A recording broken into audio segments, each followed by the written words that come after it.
Quelque part, c'est logique que Disney soit responsable du premier syndrome de Peter Pan de masse, ayant créé dans l'enfance de beaucoup des jeunes adultes d'aujourd'hui des mondes d'évasion et de féerie qui ont fait rêver des tas de petites têtes blondes.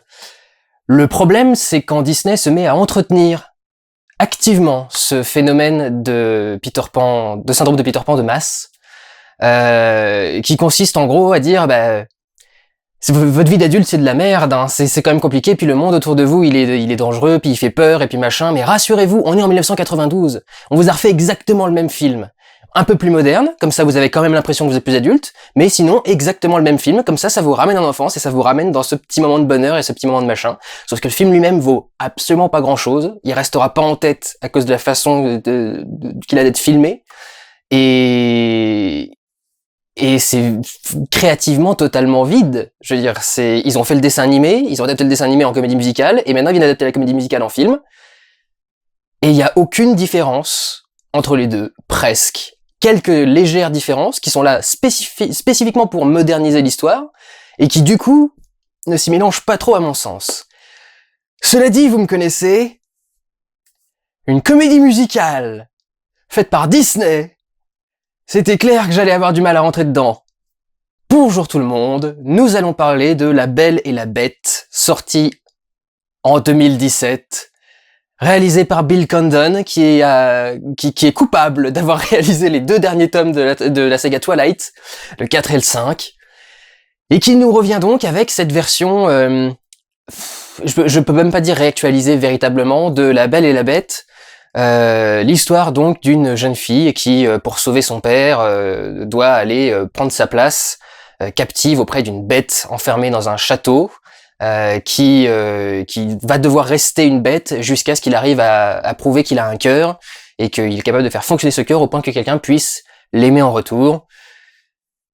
Et voilà, c'est l'histoire de base du scénario, sachant que à côté dans le village il y a un certain Gaston qui est une espèce d'incarnation de la virilité belliqueuse et qui va lui du coup vouloir poutrer la bête pour récupérer la belle et pouvoir faire ce qu'il entend quoi. Je vois même pas ce qu'il y a de si extraordinaire, et le film marche, enfin le film va marcher parce qu'en 2 jours il a déjà remboursé son budget aux États-Unis, donc c'est clair que ça va marcher, mais je comprends vraiment pas ce qu'il y a. Si le film d'origine est si génial que ça, pourquoi le refaire? Et même vous, parce que vous allez dire, mais du coup on peut le montrer à des plus jeunes, mais si le film était si cool que ça, il doit encore marcher aujourd'hui sur les jeunes. Si La Belle et la Bête qui vous a fait kiffer et qui vous a fait adorer cette histoire quand vous étiez jeune est si génial que ça, y a pas besoin d'en refaire un. Il suffit de vous revoyer celui-là. Si vous voulez montrer à vos enfants ou à des enfants si c'est pas les vôtres, j'ai préféré que ce soit les vôtres, cela dit, je sais pas comment vous les avez rencontrés sinon, mais si vous avez des enfants et que vous voulez leur montrer La Belle et la Bête, montrez-leur La Belle et la Bête de 92 que vous avez kiffé. Pourquoi est-ce qu'il faut refaire exactement le même film, juste avec des acteurs réels? C'est débile. Ça a pas vraiment de sens quand même. Les mêmes comédies, c'est ça le truc, les mêmes passages de comédie musicale, les mêmes paroles, les mêmes décors, tout est pareil presque. C'est inutile, c'est complètement inutile. Là pour le coup, c'est en ça que il y a beaucoup de gens qui gueulent quand les remakes sont pas exactement les mêmes films. Mais justement, voilà ce que ça donne un remake, que c'est exactement le même film. Et alors, ça apporte quoi? C'est ça le truc. Tant qu'à faire un remake, il faut changer quelques petits trucs, il faut adapter quelque chose. Sinon, ça sert à rien. Alors du coup, quelles sont les évolutions qui ont été apportées? La première, comme tous les films Disney récents, et alors, je vais le dire tout de suite avant de dire le mot, c'est pas un mal, c'est énervant que ce soit toujours la même formule, c'est ça qui m'énerve avec ces Disney. Comme tous les films récents de Disney, ce qui a été ajouté là-dedans, c'est le féminisme. Il y a vraiment des exagérations il y a vraiment des phrases qui sont là spécifiquement pour appuyer là-dessus. La première fois que Gaston parle de Belle, par exemple, tout ce qu'il dit, c'est qu'elle est belle. Et c'est la seule qualité qu'il lui trouve. Et donc c'est pour ça qu'il est mauvais, évidemment, et qu'il est pas bon. La Belle n'est pas que un rat de bibliothèque. Elle sait aussi faire de la mécanique. Parce que ça fait du coup un petit truc un peu de mec et un peu différent, mais on la voit jamais remonter une horloge ou quoi que ce soit, mais elle sait comment faire, hein, parce que son père l'a fait, donc après tout, elle sait faire. Du coup, elle est tellement douée qu'elle invente la machine à laver. petite idée du film qui a changé par rapport au dessin animé, mais elle invente la machine à laver. Il y a vraiment ce côté pro-féminisme, qui est pas, encore une fois, un mal, parce qu'il y a vraiment Gaston qui, à un moment, littéralement, en parle comme d'une proie. Il y a vraiment le mot qui est utilisé à un moment, il dit c'est une proie que je chasse, quoi, presque. Et je comprends l'idée, mais ça fait tellement exagéré, ça fait tellement trop. Déjà que Gaston lui-même est un personnage ultra caricatural du mec viril et du mec complètement con. Déjà dans le dessin animé d'origine, hein, quand même. Donc il y a quand même pas, c'est quand même pas si neuf que ça non plus. Je sais pas si c'était vraiment nécessaire à ce point de rajouter autant d'éléments et de remarques purement féministes. Reste que c'est bien fait du coup, parce qu'effectivement on sent, et je dois dire que beaucoup plus dans cette version-là que dans d'autres versions, on sent du coup ce qui se passe entre les deux, parce qu'en fait chacun essaye d'apprendre un peu de l'autre. Alors, je suis gêné quand je dis chacun, parce que Belle apprend pas spécialement à être violente. Comme quoi, bizarrement, on dirait que toutes les caractéristiques masculines sont vraiment mauvaises à prendre, en vérité. C'est ça le ton féministe du truc. Elle aurait pu justement prendre un truc aussi de sa part à lui, quoi. Elle aurait pu apprendre. Elle a un bâton à certains moments. Il lui sert absolument jamais à rien. Il aurait pu lui apprendre à se servir de son bâton et ça aurait pu faire un truc en plus, quoi. Elle aurait pu chasser les loups ou un truc à un moment, quoi. Ou chasser repousser un peu quelques villageois, quelques trucs. Et non, faut surtout pas. Et lui, par contre, va se mettre à lire, et à un moment ils sont dans le jardin, et elle arrive et fait oui, je lis un roman de KPDP, un machin et tout le bordel, et elle se retourne et fait oui, enfin c'est une comédie romantique, enfin oui, c'est pas une comédie romantique, mais oui voilà, c'est une romance, quoi. Et il est oh, oui bon, je sais pas, je trouve ça un peu bête en fait, un peu basique et un peu de bas étage. Peut-être du coup moyen de parler vite fait de la bête. Mais je trouve qu'elle est pas très bien réussie, et j'ai l'impression que c'est très compliqué de réussir à faire une bête en général, parce que celle de Christophe Gans, là, qui est sortie il y a 3 ans, était pas terrible non plus, et était pas vraiment très bien animée. Mais le visage est trop rigide en temps normal, et quand d'un coup il se met à parler et qu'il fait des trucs, ça va d'un seul coup super vite, et tu sens que ce truc est animé de A à Z en fait. Et c'est dommage parce que le rendu est plutôt pas mal, mais tu sens quand même que c'est plutôt animé. On va venir à la deuxième modification, qui d'ailleurs a fait polémique, et continue à faire polémique dans certains pays. Le fait que le personnage de Le Fou soit homosexuel. Une évolution et une modernisation donc pour Disney, puisque c'est le premier personnage homosexuel où c'est clairement sous-entendu à l'écran, c'est clairement entendu à l'écran qu'il est gay. Ils disent jamais le nom, bien sûr, mais tous les comportements et toutes les habitudes et certaines répliques font que ça va arriver. Ils appuient pas spécialement dessus. Le personnage reste caricatural et maniéré, mais ils ont pas trop exagéré le truc. Et à vrai dire, c'est tant mieux, parce qu'il y a une fois où ils ont vraiment exagéré le truc, et je trouve que c'est ça c'est presque aller trop loin, et c'est tellement gratuit que ça sert à rien en fait. À un moment, Le Fou va faire donc tout un truc de comédie musicale où il chante la gloire de Gaston, parce qu'il est en admiration devant, et il va sortir un moment que Gaston mord, ou un truc dans ce genre-là, et pour dire ça, il soulève son t-shirt, et il y a une marque de morsure sur son ventre. Et c'est ça qui a foutu la merde d'ailleurs dans certains pays qui ont encore des lois homophobes et qui veulent pas que le film soit diffusé à cause de ce passage-là et de ce personnage-là. C'est que, effectivement, eux ils disent, ça ressemble à un suçon. Alors non, c'est pas un suçon, ça se voit clairement qu'il y a des marques dedans. Mais effectivement, pourquoi Gaston a mordu le ventre de Le Fou à un moment ou à un autre? C'est très très très bizarre comme idée, surtout qu'ils ont pas l'air de sous-entendre du tout que Gaston serait bi, ou qu'il se serait laissé aller à quelques trucs, parce que c'est son laquais, son ami ou quoi que ce soit. Donc vraiment un truc un peu bizarre. D'ailleurs, faudrait que je revoie. Je connais pas les paroles du coup du dessin animé de base. Je l'ai pas revu récemment parce que je voulais du coup juger La Belle et la Bête pour ce qu'il était en lui-même et pas spécifiquement parce que c'était par rapport à un Disney. Mais dans les paroles de Le Fou, il y a un moment où il dit demandez l'avis de n'importe qui et il dit Tom, Dick ou Stanley. Et en fait, je crois que les trois sont de l'argot pour dire pénis. C'est-à-dire le Tom, il me semble qu'il y a un truc avec il y a un nom quelconque où il y a Tom à la fin et ça désigne ça. Dick, c'est voilà direct. Et Stanley, c'est un nom, c'est le je sais pas, genre le petit robinet ou le petit oiseau, enfin machin, c'est Your Stanley quoi, c'est ton truc. Et je sais pas si c'est nécessaire non plus. Il y a pas que lui d'ailleurs qui évoque l'homosexualité, il y a un deuxième personnage qui va l'évoquer un peu plus loin et ça sort un peu vraiment de nulle part. Enfin, ça surprend quand ça arrive, c'est pas que ça sort de nulle part, mais ça surprend quand ça arrive et ça marche pas trop mal.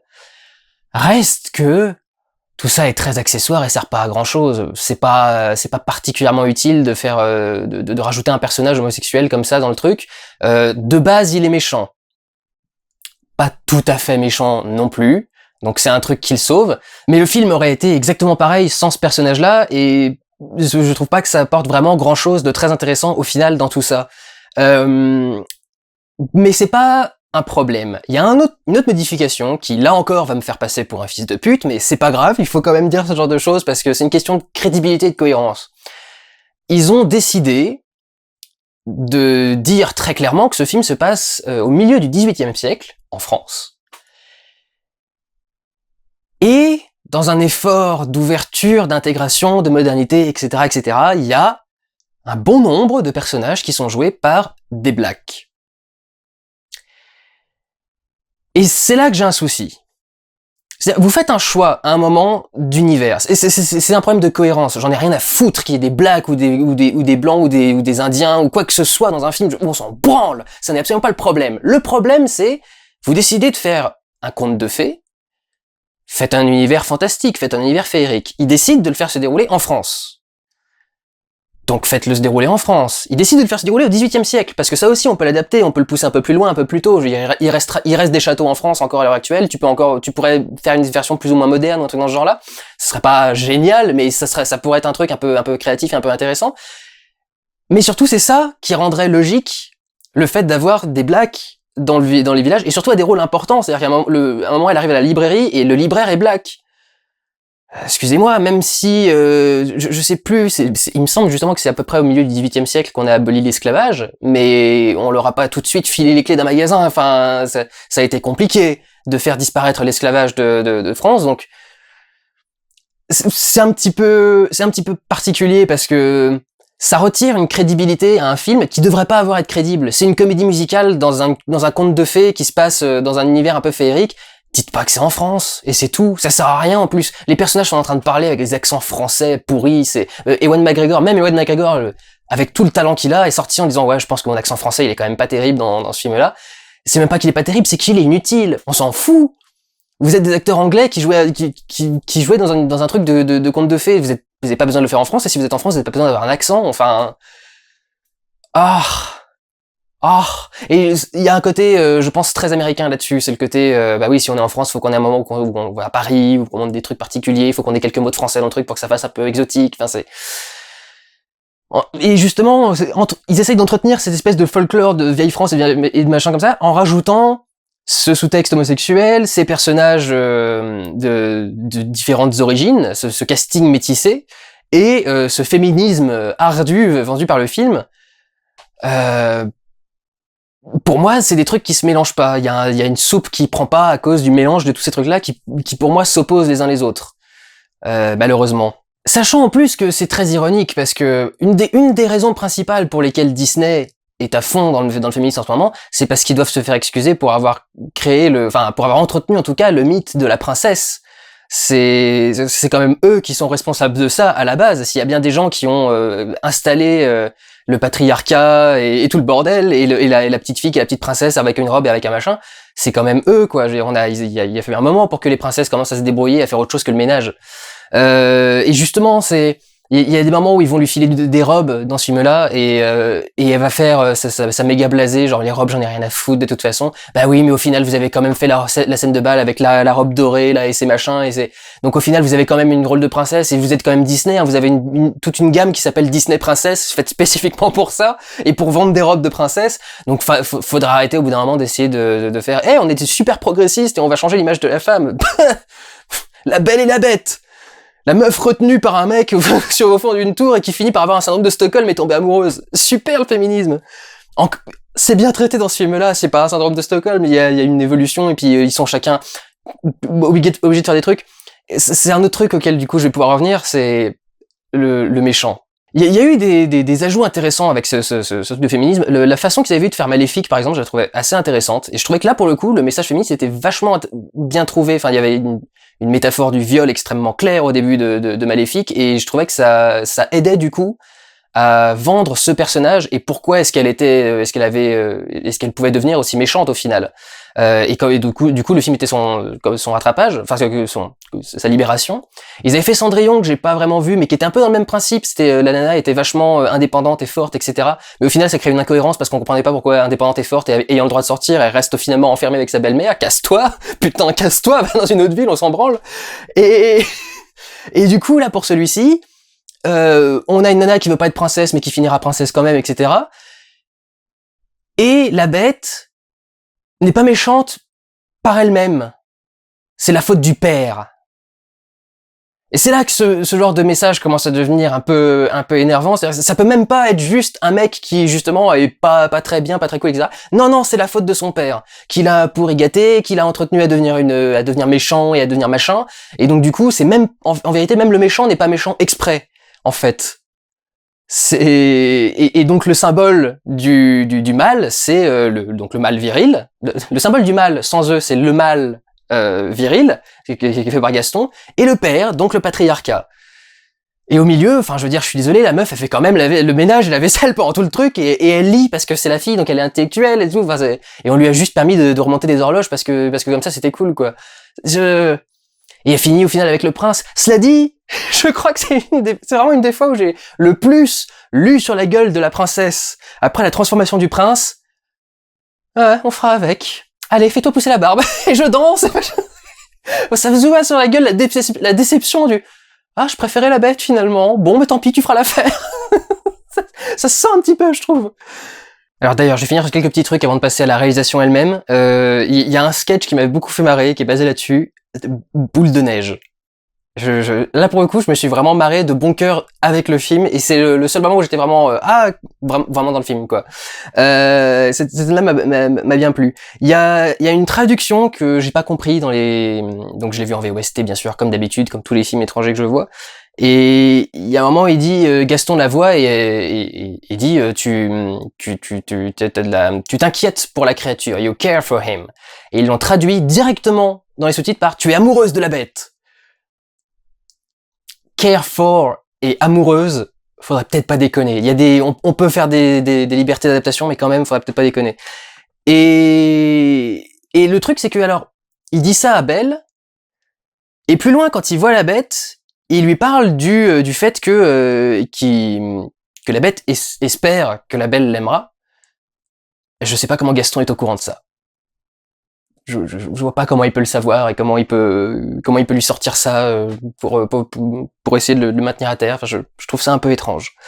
Et dans les choses étranges, il y a un truc qui a été rajouté aussi, qui est spécifiquement pour évoquer le passé de Belle et de son père, ce qui est totalement inutile, absolument aucun intérêt à ce sous-scénario sur le passé du père de Belle, mais et du coup spécifiquement pour créer cette scène-là, ils ont créé un truc qui n'est utilisé que dans cette scène-là. C'est un bouquin qui a été laissé par l'enchanteresse qui a puni la bête. Alors bizarrement, l'enchanteresse a puni la bête et lui a laissé aussi le moyen de s'évader quand elle voulait, donc drôle de punition, étrange. Et du coup, ça fait un objet inutile qui ne servira jamais et qui vient pour une scène, et cette scène n'existe que parce que cet objet existe pour cette scène. Donc c'est vraiment la définition même du truc qui n'existe que pour lui-même et qui n'a rien à voir avec le reste du scénario et qui sort de façon complètement absurde, quoi. Alors oui, il y a un côté féerique et fantastique si vous voulez, sauf que vu ce qu'on découvre après, c'est la magie et la fantaisie disparaissent quand même très très vite, et je comprends pas l'intérêt de rajouter ce truc à l'histoire de La Belle et la Bête en général.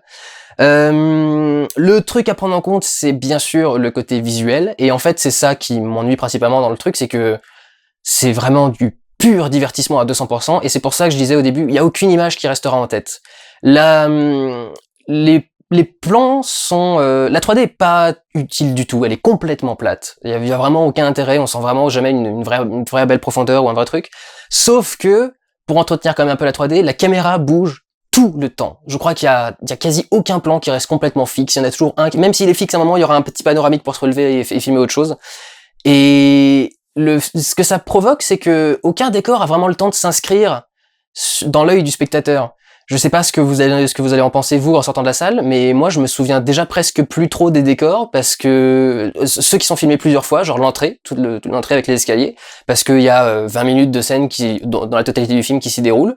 Mais en dehors de ça, je me souviens pas spécialement des décors, ils m'ont pas spécialement marqué par leur majestuosité. Ils sont majestueux, les décors sont ouf, ils sont extrêmement bien faits, mais ils sont pas montrés correctement pour laisser un impact et pouvoir imprégner le spectateur. Ça ressemble quand même beaucoup à ce qui a été fait déjà par Christophe Gans dans La Belle et la Bête, qui était un film d'une moindre qualité globale, mais du niveau design, je trouve que presque le château justement de Christophe Gans est plus joli et les décors sont plus intéressants et plus sympas parce que il les filme de façon plus intéressante, les plans sont mieux cadrés et ont plus d'impact. Et du coup, c'est quand même ces décors permettent en principe de beaucoup vendre le côté féerique. Et là, je trouve quand même qu'il est pas particulièrement présent. Il y a énormément d'effets de paysage qui sont en effets spéciaux parce que ils ont tourné la plupart des trucs en studio. Donc dès qu'on a un gros plan sur un paysage, c'est des effets spéciaux. Et les effets spéciaux sont un peu dégueulasses. Je sais pas si c'est pour travailler le côté fake du côté conte de fées du truc. Je rigole parce que vous connaissez Donald Trump. Donald Trump a un truc, c'est à chaque fois qu'il y a une info qu'il aime pas, c'est des fake news. C'est le truc, c'est it's fake news, guys. C'est machin. Donc c'est des fausses. Et dans les effets spéciaux, à un moment, il y a des loups.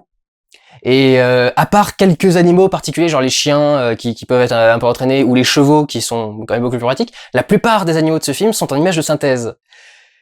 Et quand j'ai vu arriver les loups à l'écran, je sais pas pourquoi, mais j'ai imaginé Donald Trump assis au milieu du cinéma en train de faire fake wolves, people, fake wolves. Excusez-moi, c'est encore le genre de petit délire qui me reste en tête. Et les loups faisaient très très fake et voilà, fake wolves. Mais donc, aucun plan vraiment ne permet d'observer les choses, et il y a un deuxième défaut, et je vais commencer à péter un câble pour ce défaut-là, surtout s'il y a le connard qui revient me parler là, du motion blur. Film en 3D.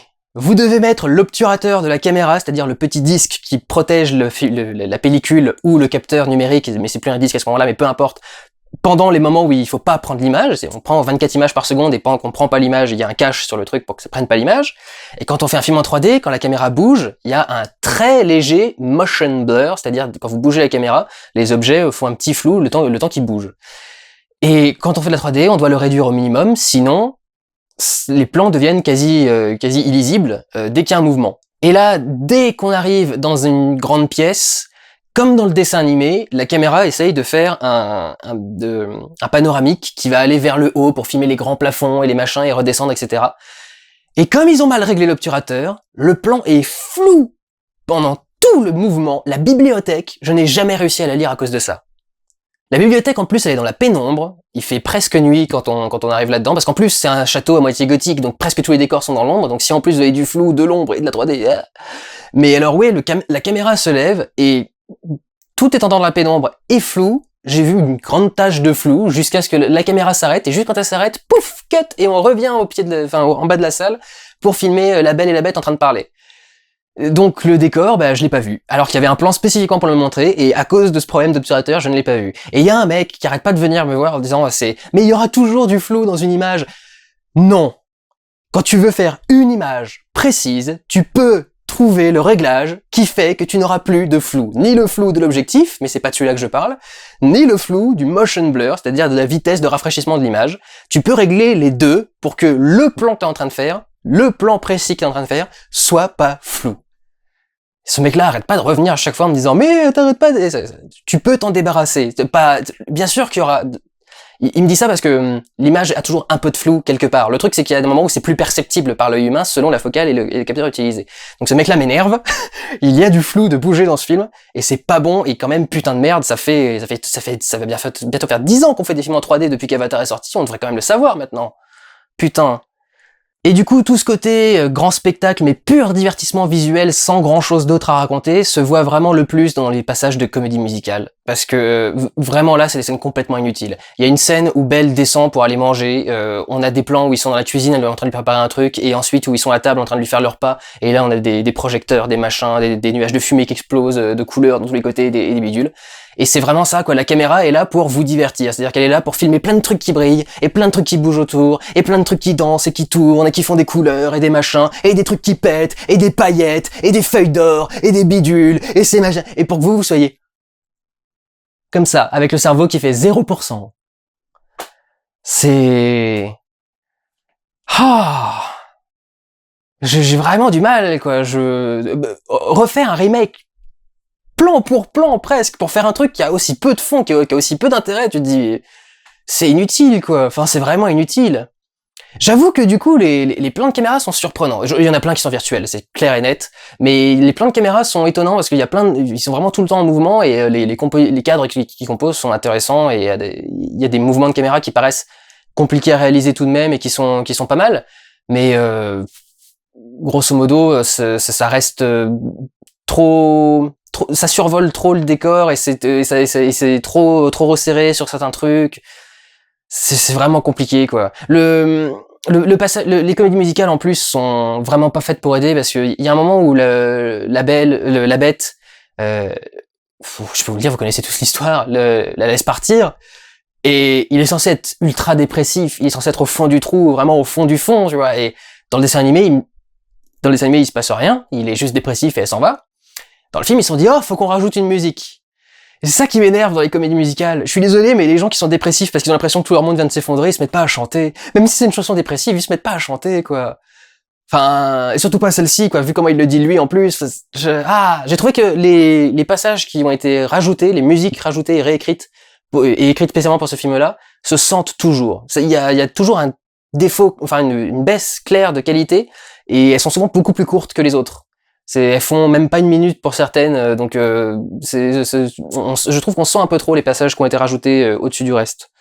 Et puis pour terminer du coup sur les acteurs, qui sont bons, mais dans un registre qui me plaît pas du tout, c'est-à-dire un registre comédie musicale, donc tout reste extrêmement surjoué, ou en tout cas extrêmement exagéré, très théâtral. Plus que surjoué, on va dire très théâtral. Ça reste une comédie musicale de base, donc il y a aussi des choses comme ça qui en viennent. Rien de spécial à noter au niveau du chant. Je sais pas si je crois que c'est Emma Watson qui chante elle-même. Elle s'en sort pas trop mal. C'est Ewan McGregor, moi, qui m'a fait que j'ai bien aimé en chant. Je savais déjà qu'il sait chanter parce qu'une des rares comédies musicales que j'aime bien, c'est Moulin Rouge, dans laquelle joue Ewan McGregor. Et du coup, là, quand il se remet à pousser la chansonnette, ça passe bien aussi. Et c'est un de ceux qui m'ont... Pourtant, c'est la scène la plus inutile du film, c'est celle du repas, mais c'est celle qui m'a le plus pris. Et là, pour le coup, je crois qu'il y avait un truc communicant, quoi. C'était de la chanson communiquait un certain truc, une certaine joie de vivre, ou un certain truc dans ce genre-là. Et je trouvais qu'Ewan McGregor le faisait très bien. Après, à part ça, ils font pas des performances extraordinaires. C'est pas ouf, c'est pas monstrueux.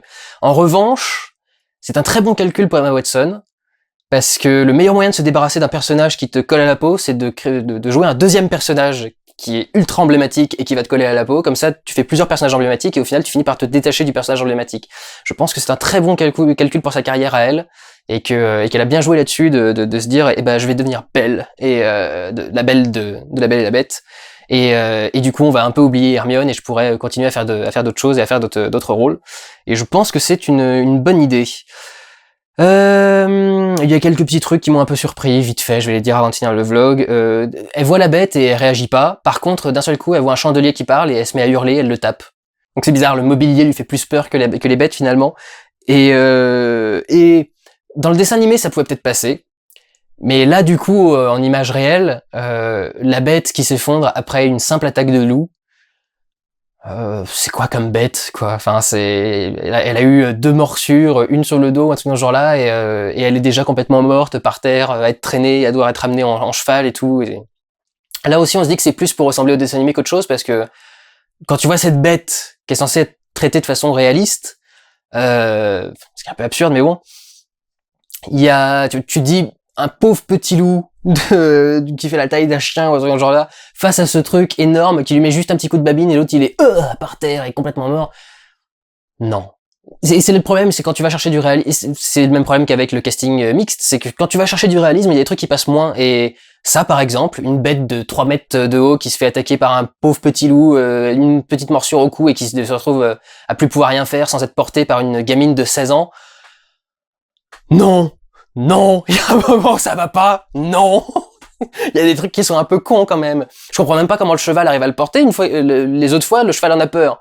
Donc comment ça se fait que cette fois-ci il a pas les boules et comment est-ce que le cheval arrive à tenir avec cette bête énorme sur son dos? Bref, un peu idiot pour ce qui me concerne. Je vais pas du tout dire que c'est de la merde. Je vois pas l'intérêt de faire ce genre de choses. Je vois vraiment pas l'intérêt. Je vois vraiment pas ce que ça apporte de refaire ça exactement à l'identique. Donc voilà, je suis pas extrêmement satisfait du film. Je trouve que ce qu'il essaye de rajouter en plus comme message au-dessus est pas toujours très intéressant, ni toujours très clair, ni toujours approprié, ni toujours bien mélangé. Tout ce qui est messages sociaux en général, on va dire. Je trouve qu'ils ont vraiment du mal avec ça, parce que le problème c'est que Disney essaie toujours de rester en surface et en symbole, et au bout d'un moment il faut qu'ils aillent un tout petit peu dans le concret, parce que sinon ça va pas. Reste que c'est pas un mauvais film, ça passe. Mais pour moi, justement, ça passe. Je pense que ce film sera un peu oublié immédiatement après et que vous reviendrez quand même toujours, au final, au dessin animé, pas à celui-là. Je pense pas que celui-ci pourra remplacer l'original parce que justement, en tant que lui-même, en tant que film, il y a des trucs incohérents, il y a des trucs qui passent pas, il y a des trucs un peu maladroits. J'ai du mal. J'ai vraiment beaucoup de mal, mais je peux pas dire que c'est extrêmement mauvais. Il y a beaucoup d'attention et de cœur qui a été mis à cet ouvrage, mais ça a pas vraiment grand intérêt, à mon sens. Prenez soin de vous, allez voir des films. Ciao!